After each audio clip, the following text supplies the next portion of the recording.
This video is about using assessments versus not using assessments. Hello, I'm Diane Bogino. Welcome to BizBits.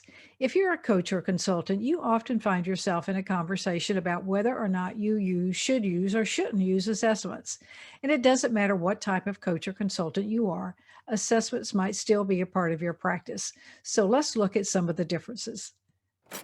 Not only do you have to decide whether or not you're going to use assessments, but you also have to decide which assessment you're going to use.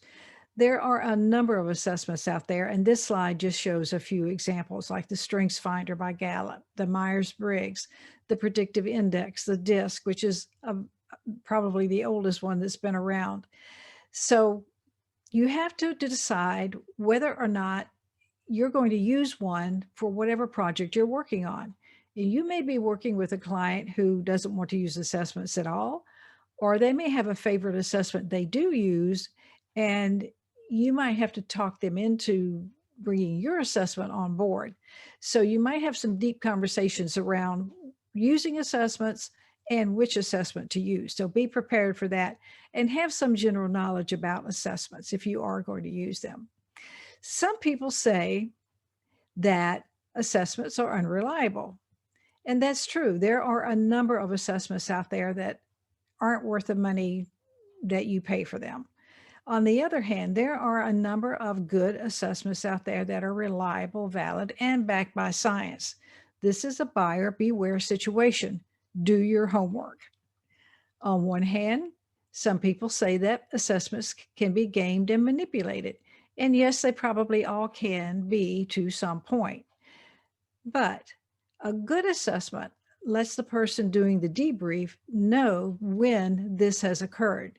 So if the respondent has tried to manipulate the assessment, the person doing the debrief has certain notifications built into those assessments that they can tell whether or not that person did try to do it, and they can be taken again. One time I had to have a CEO take it again.